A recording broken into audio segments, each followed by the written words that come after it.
Qilmish qidirmish deb bejizga aytishmaydi. Qilingan har bir jinoyatning albatta jazosi bor. Jinoyat ishlari bo'yicha Toshkent shahar Yakkasaroy tuman sudida ham aynan o'qib izlanadigan, oilasiga ko'mak beradigan yoshda qotillikka qo'l urgan yigitning ishi ko'rib chiqildi. Gap shundaki, u 2023-yilning 31-avgust kuni o'zi yollagan taksi haydovchisini hech qanday sababsiz, shafqatsizlarcha pichoqlab o'ldirib ketgan. Holatning to'liq tafsilotlari hamkasbim Ruxsora G'ofurova reportajda. Taksi yo'lovchilar uchun eng xavfsiz xizmat hisoblanadi. Ammo taksi haydovchilari uchun yo'lovchilar qay darajada xavfsiz? Manzilga yetib borgan 23 yoshli yo'lovchi haydovchini 10 marotaba pichoqlab o'ldiradi.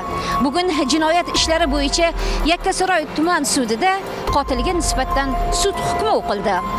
Jinoyatni sodir etgan shaxs 2023-yilning 31-avgust kuni tungi soat 22lar atrofida Mirzo Ulug'bek tumanidan boshqa shaxsning telefonidan mobil ilova orqali Yandex taksining biznes klassdagi xizmatidan foydalanish uchun chaqiradi. Bu asli Qashqadaryolik 2000-yilda tug'ilgan taksi haydovchisi edi.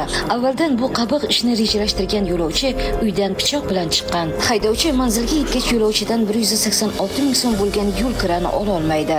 Sudda davlat himoyachisi ayblov xulosasini o'qib berdi.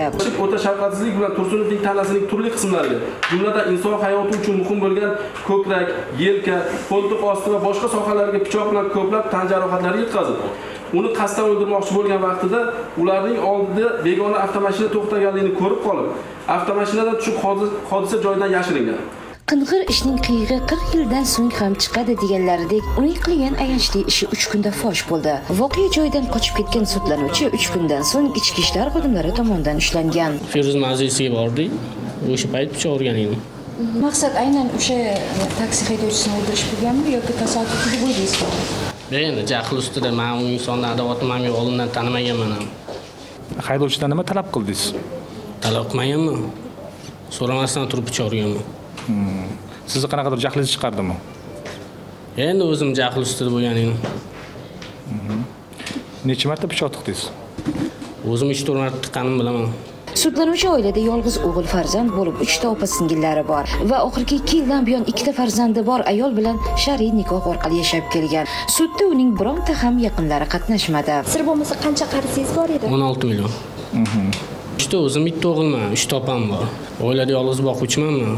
Ota-onamga nafaqaxo'r. Nima uchun pul olish niyat bo'lsa so'ralmagan. Dab durustdan unga hujum qilib 10 martagacha tan jarohati yetkazilgan pichoq bilan. Maqsadim 16 million zararli edi. Bir etdiz opamga kerak edi dedingiz, bir oilaviy sharoitimga dedingiz, pulim yo'qlikdan, muhtojlikdan dedingiz.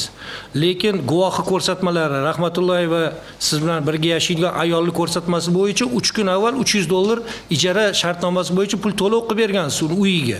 Endigina 23 yoshga kirgan bir nafar farzandi bor taksi haydovchisini hayotiga zomin bo'lgan sudlanuvchiga hukm o'qildi. O'zbekiston Respublikasi Jinoyat kodeksining 59-moddasiga asosan tayinlangan jazolarni qisman qo'shish yo'li bilan uzil-kesil 18 yil muddatga ozodlikdan mahrum qilish jazosi tayinlansin. Tayinlangan jazoning 3 yilini turmada, qolgan qismini umumiy tartibli koloniyalarda o'tattirish belgilansin. Qilmish qidirmish deb shuni aytsalar kerak, kechirib bo'lmas xato qilgan sudlanuvchi hayotining eng gullagan 18 yilini panjara ortida o'tkazishga mahkum etildi. Ruxsora G'ofurova, Sirojiddin Qo'shimjonov, Hudud informatsion dasturi uchun.